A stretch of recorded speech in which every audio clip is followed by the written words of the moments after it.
Hello everyone and welcome to day study. तो आज हम लोग ट्रांसफार्मर का जो आयरन लॉस होता है, जिसको हम लोग कॉम्बिनेशन ऑफ बोलते हैं hysteresis and eddy current loss, वही आज हम लोग बात करने वाले हैं। लेकिन ये जो इक्वेशन यहाँ पे देखिए लिखा हुआ है, इसको हम लोग बोलते हैं हिस्टैरिसीस लॉस और इसको हम लोग बोलते हैं एडी करंट लॉस। तो ये हम लोग को ऑलमोस्ट सभी को मालूम है कि ये इक्वेशन क्या है, ये क्या डिनोट करता है। लेकिन जो आज हम लोग बात करने वाले हैं वो है आपका ये जो लॉसेज होता है, ये वोल्टेज के साथ कैसे वेरी करता है, वोल्टेज एंड फ्रीक्वेंसी के साथ कैसे वेरी करता है। क्योंकि कुछ कुछ क्वेश्चंस में मतलब ऐसा दे देता है कि बोल देता है कि वोल्टेज डबल कर दिया गया है और फ्रीक्वेंसी भी डबल कर दिया गया है, तो इसका जो लॉसेस होगा, iron losses, both hysteresis and eddy current losses, वो कैसे चेंज होगा या फिर कितना टाइम्स होगा, प्रीवियस जो वैल्यू है उससे कितना टाइम्स होगा नेक्स्ट टाइम। तो वही आज हम लोग देखने वाले हैं। फिर भी आज इसके बारे में पहले थोड़ा सा बात कर लेते हैं। देखिए, जो हिस्टैरिसीस लॉस होता है वो आपका, इसको हम लोग बोलते हैं, इसको प्रोपोर्शनलिटी कांस्टेंट बोलते हैं। ये आपका फ्रीक्वेंसी हो गया, ये हम लोग का फ्लक्स डेंसिटी हो गया। कोर का जो आयरन कोर है उसमें जो फ्लक्स डेंसिटी है मैक्सिमम वैल्यू आ गया। देखिए, कुछ कुछ किताब में ये जो एक्स का वैल्यू 1.6 लिखा रहता है, क्योंकि वो लोग पकड़ के ही चलते हैं कि आपका वो CRGO-SS यूज़ हो रहा है, मतलब सिलिकॉन स्टील यूज़ हो रहा है, तो उसके लिए ये वैल्यू आपका 1.6 आता है। लेकिन कुछ स्टैंडर्ड किताब में आपको यहाँ पे x दिखने को मिलेंगे, क्योंकि देखिए अगर CRGO-SS के जगह पे कुछ और मेटल यूज़ होता है तो ये वैल्यू चेंज हो जाएगा। ये आप लोग जान के रखिए, एग्जाम पॉइंट ऑफ व्यू से बहुत ही ज़्यादा इंपॉर्टेंट है। नेक्स्ट देखिए, एडी करंट लॉस क्या होता है, ये भी प्रोपोर्शनलिटी कांस्टेंट है, फ्रीक्वेंसी के साथ स्क्वायर में आपका आता है इसका रिलेशन, और फ्लक्स डेंसिटी के साथ स्क्वायर में आता है। देखिए और क्या है, जो हम लोगों का पिछले वाला वीडियो में हम लोगों ने देखा था कि आपका जो वोल्टेज इंड्यूस्ड होता है वो आपका ऑलमोस्ट इक्वल टू आपका सप्लाई वोल्टेज होता है, वो उसका रिलेशन आता है √2π FN φmax। ठीक है, और हम लोग को मालूम है कि जो फाई होता है वो आपका आता है Bmax इंटू एरिया। ये हो गया आपका कोर का आयरन का, जो है कोर में जो आयरन यूज होता है उसका एरिया, और ये आपका है आपका फ्लक्स डेंसिटी का जो मैक्सिमम वैल्यू। तो अगर हम लोग इसको इससे रिप्लेस करेंगे तो फिर ये आता है आपका √2π FN BM AI। अच्छा, इस इक्वेशन को हम लोग 1 नंबर दे रहे हैं, इसको 2 नंबर। यहाँ से हम लोग क्या लिख सकते हैं कि आपका BM equals to V/√2πf AI।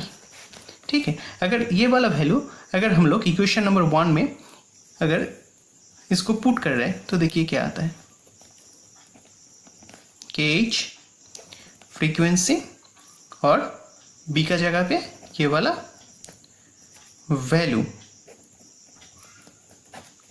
To the power x, तो फिर ये आपका आ गया KH V to the power x divided by √2π AI to the power x। इसको हम लोग बाहर ले लिया। ठीक है, यहाँ पे एक f है जिसका पावर 1 है, तो 1 माइनस यहाँ पे x आ जाएगा, 1 माइनस x। देखिए AI तो कांस्टेंट है, सॉरी हम लोग यहाँ पे n को मिस कर गए, है ना। देखिए n तो कांस्टेंट है, नंबर ऑफ टर्म्स से तो चेंज नहीं हो रहा है, आपका कोर का एरिया भी चेंज नहीं हो रहा है, √2π भी कांस्टेंट है, मतलब ये वाला टोटल पार्ट कांस्टेंट आ गया।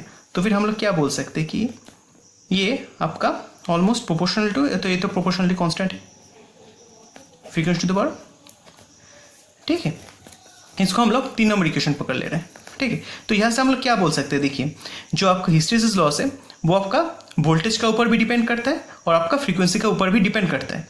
ठीक है, तो चलिए नेक्स्ट देखते हैं आपका eddy current loss. Eddy current loss में मतलब 2 नंबर इक्वेशन में हम लोग ये वाला वैल्यू पुट कर रहे हैं। देखिए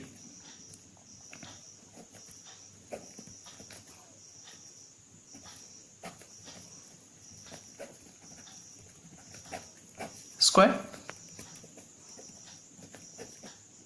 f square v square by √2π AIN whole square और h स्क्वायर, ये कैंसिल आउट हो गया। तो देखिए ये वाला पार्ट तो कांस्टेंट है, तो फिर हम लोग क्या बोल सकते हैं, देखिए P इज प्रोपोर्शनल टू आपका आ गया ओनली v स्क्वायर, क्योंकि ये वाला पार्ट कांस्टेंट है, f का स्क्वायर और f का स्क्वायर कैंसिल आउट हो गया।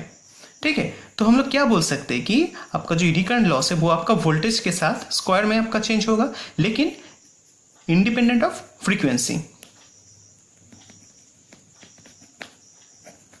मतलब फ्रीक्वेंसी का ऊपर डिपेंड नहीं करेगा।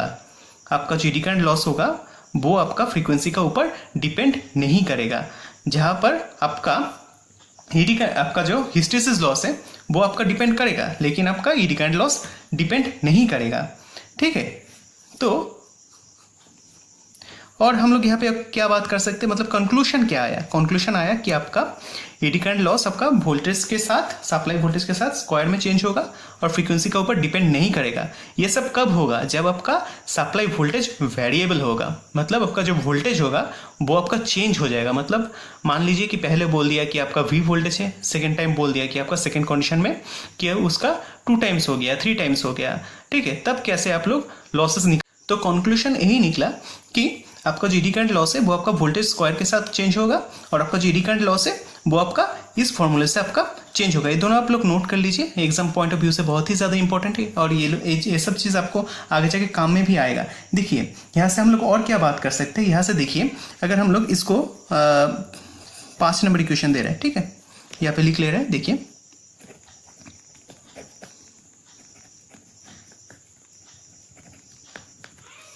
तो यहाँ से हम लोग क्या बोल सकते हैं, देखिए कि आपका जो सप्लाई वोल्टेज है ये वाला पार्ट आपका कांस्टेंट है, नंबर ऑफ टर्न्स भी आपका कांस्टेंट है, एरिया भी आपका कांस्टेंट है। तो फिर मतलब आपका जो सप्लाई वोल्टेज होगा वो आपका फ्रीक्वेंसी का और बी जो आपका जो फ्लक्स डेंसिटी का जो मैक्सिमम वैल्यू होगा वो सबका साथ इसका ये जो रिलेशन है, ये भी एग्जाम पॉइंट ऑफ व्यू से बहुत ही ज़्यादा इंपॉर्टेंट है, आप लोग नोट कर लीजिएगा। ठीक है। तो हम लोग का टोटल जो हम लोग का अभी आयरन लॉस आया वो क्या आया, देखिए KH मतलब यहाँ पे हम लोग एक कांस्टेंट पकड़ लिए, मान लीजिए KE और KH, मतलब ये दोनों को सम करके हम लोगों का जो आएगा वो हम लोगों का रिजल्ट आएगा। ठीक है।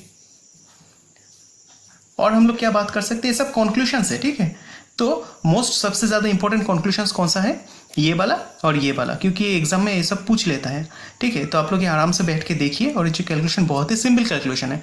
ठीक है, और इसको नोट कर लीजिए। ठीक है, थैंक यू।